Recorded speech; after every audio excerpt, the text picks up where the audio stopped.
Hello, my friend. Stay a while and listen. What's going on YouTube? It's Filthy and we're back with another video.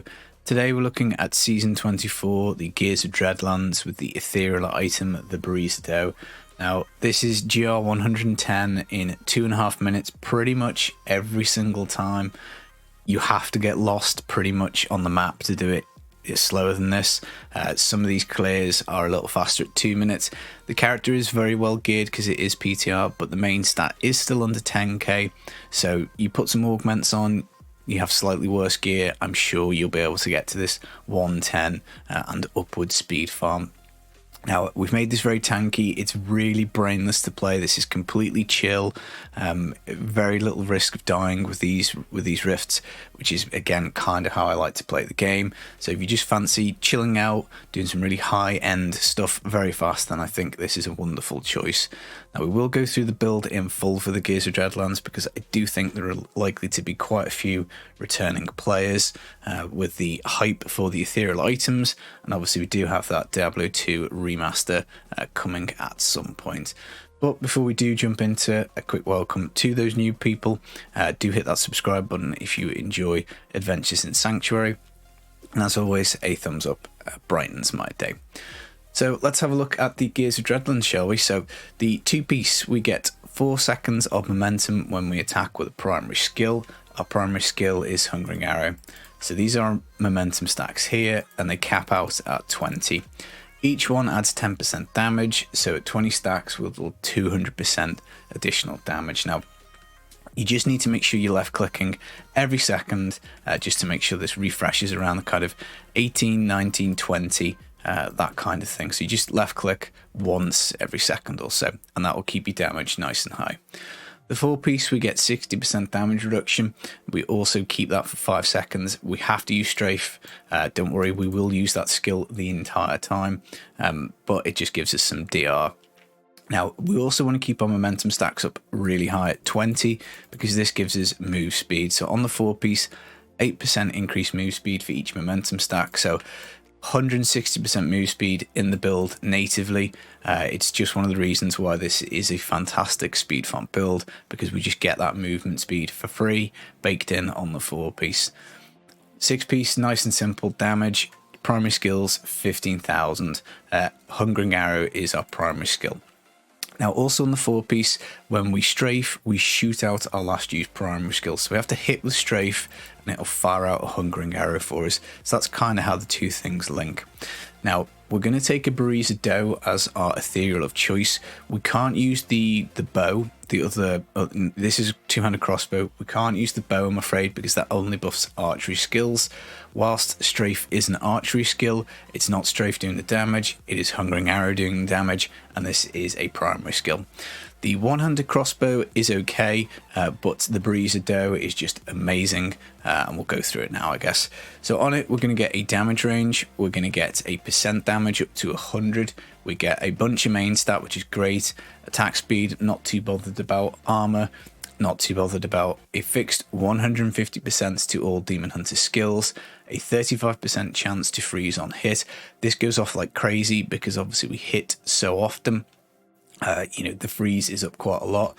It ignores durability loss, so if you are coming back for D2R, unfortunately ethereal items work kind of backwards to D2. This will never need repairing, basically. We get 1 point in damage for every paragon up to 800, so up to that, we're just adding damage, and past 800, obviously, it stops working, but 800 damage is huge in this game, so it is a really nice property. We also have hits against frozen enemies are always critical hits, so given that we freeze so often, it means that we can really prioritize crit damage over crit chance. I haven't necessarily focused on that too much myself, but if you do get a choice, crit damage is going to be the better stat because you will freeze quite a lot. Now, the freeze does not work on the Juggernaut affix, so if you get an elite with that affix, the freeze does nothing, and then you won't automatically always crit. Now, the way the ethereals work is you will get a random legendary weapon power on them, and also a random passive. Now, I think there are strictly speaking, two that you're looking for this particular build.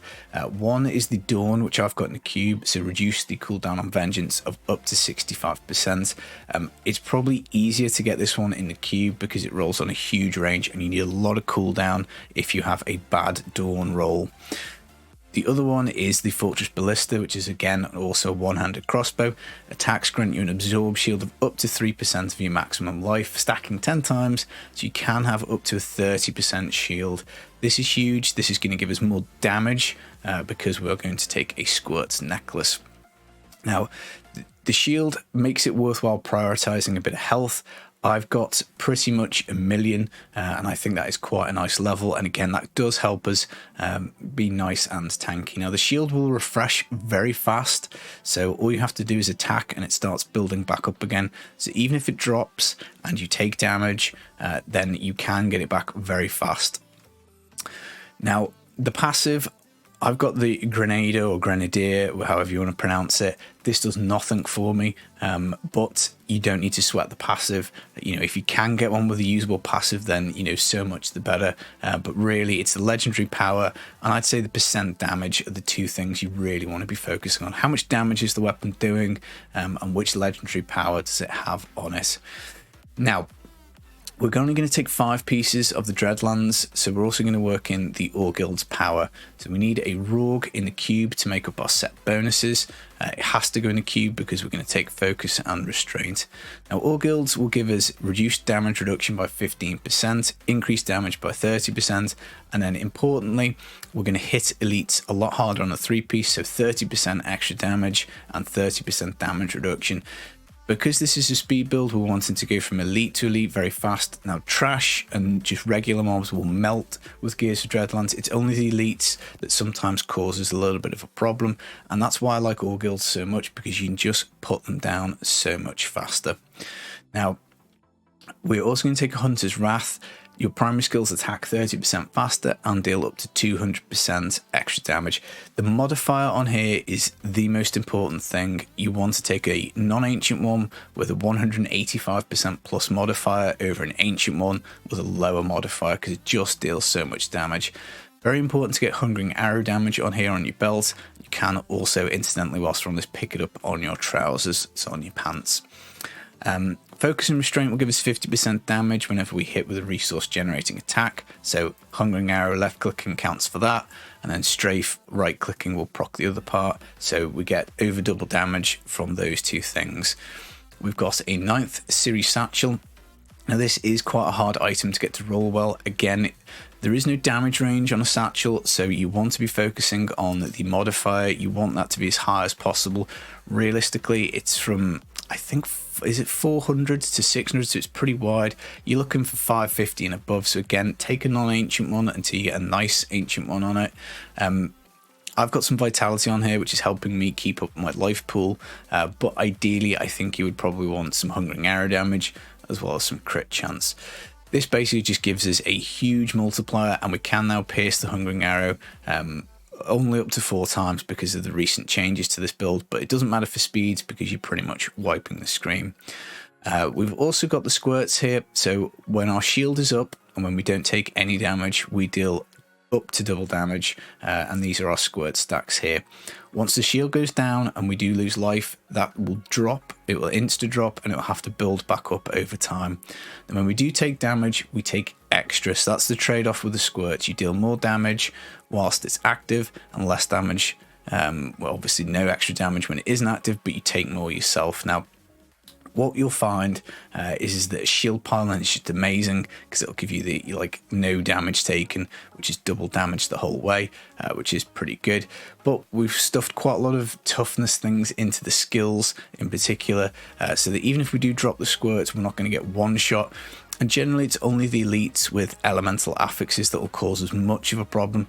And again, with the All Guilds, we can put them down super fast. Legendary gem wise, we've got a Taeguk, so we get more armor and damage as this stacks up. The rank is 110. Obviously you will be able to push this up further, but again, obviously if you've got lower gems, you won't be doing quite as much damage.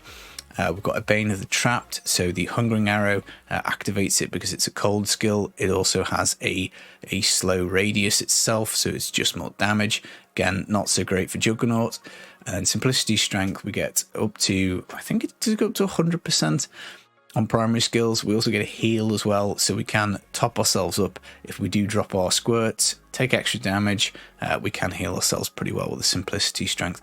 I wouldn't switch out any of the legendary gems for the speed build.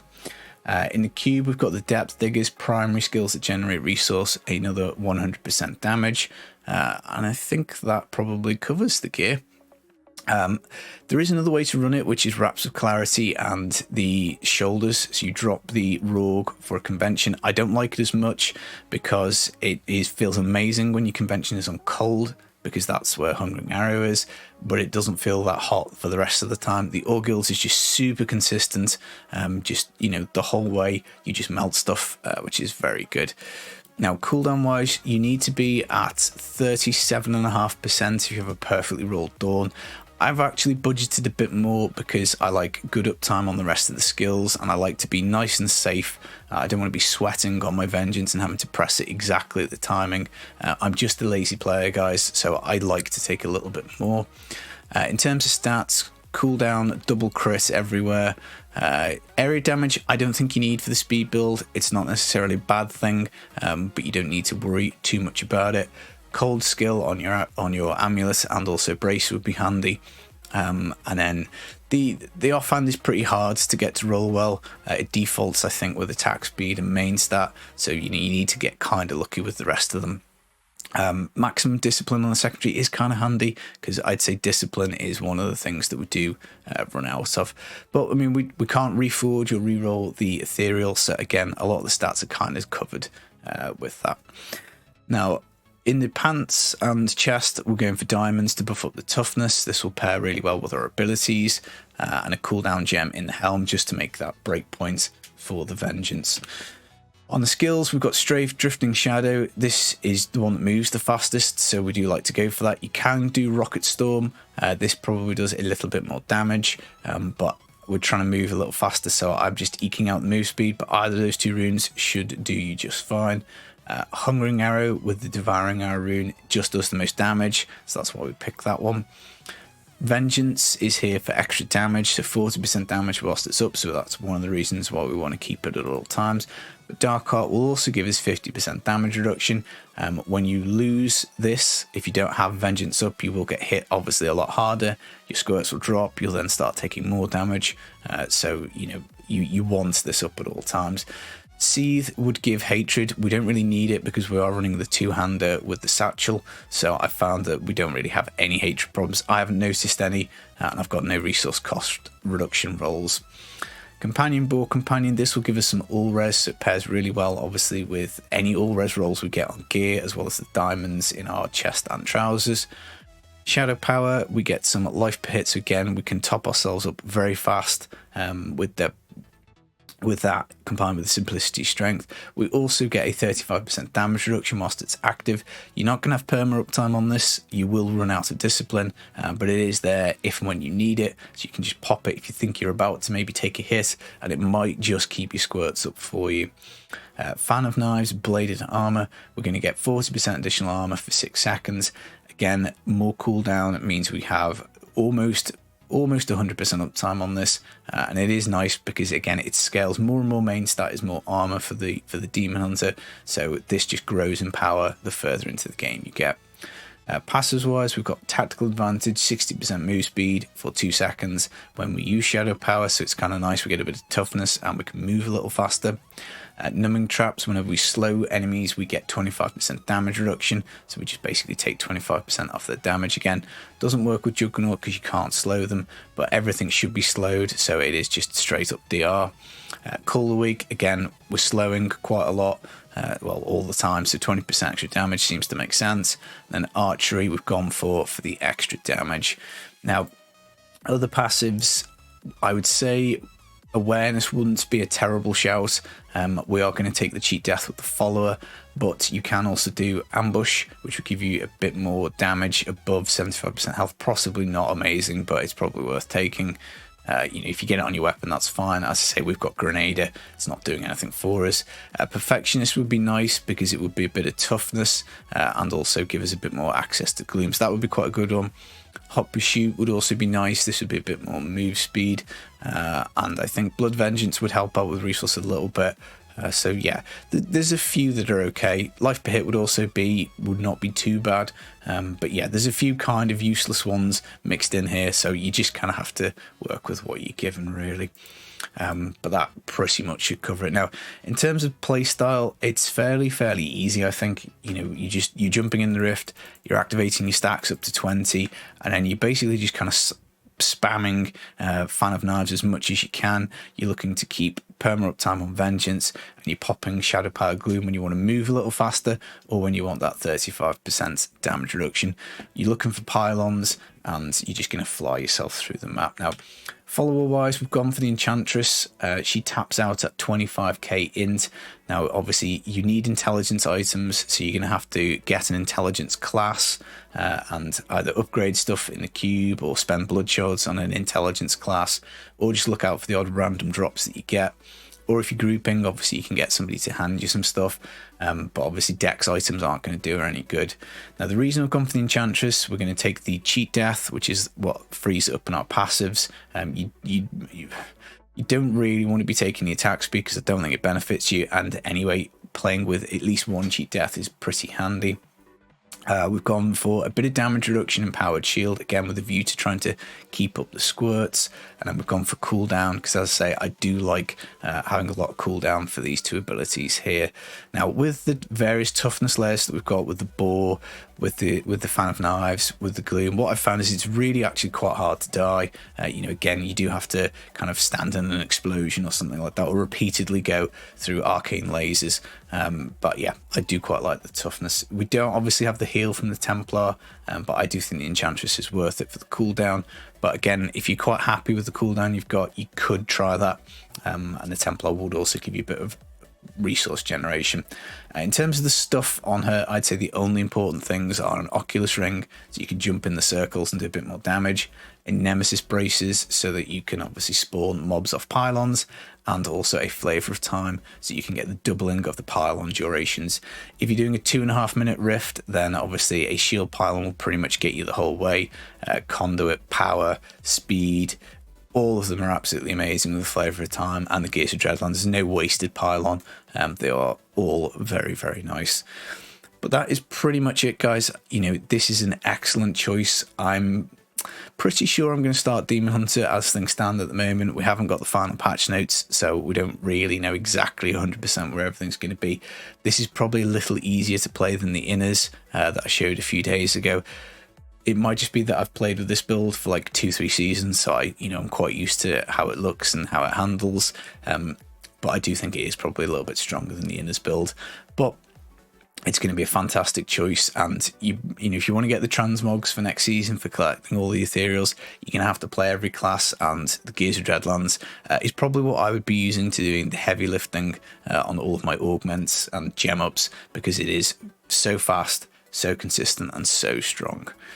That is the guide. I hope you've enjoyed it. I hope you enjoyed the background game footage. I'll be back with some more videos just as soon as I can. Take it easy and enjoy your day. Peace.